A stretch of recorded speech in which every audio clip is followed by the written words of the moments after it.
বউ পাইয়া সুন্দরী স্ত্রী পেয়ে মায়ের কথা ভুলে যেও না।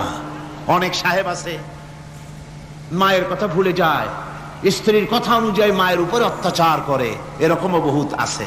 আল্লাহ পাক বলছেন শোনো, ওয়াকাদা রাব্বুকা আল্লা তা'বুদু ইল্লা ইয়্যাহু ওয়া বিল ওয়ালিদাইনি ইহসানা।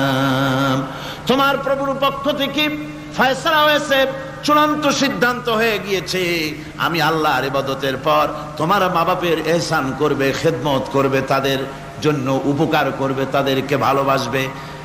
আল্লাহ রাব্বুল আলামিন বলেন মা বাপের সঙ্গে কেমনে কথা বলবে, তাদের সাথে কিভাবে আচরণ করবে, আল্লাহ তাও শিখিয়ে দিয়েছেন। আল্লাহ পাক বলেন ওয়ালা তাকুল লাহুমা وَقُلْ لَهُمَا قَوْلًا كَرِيمًا। মা বাবার সাথে সম্মানজনক কথা বলো। وَقُلْ لَهُمَا قَوْلًا كَرِيمًا, সম্মানজনক কথা বলো। মাথায় ঝাঁকি দিয়ে রাগ করে চোখ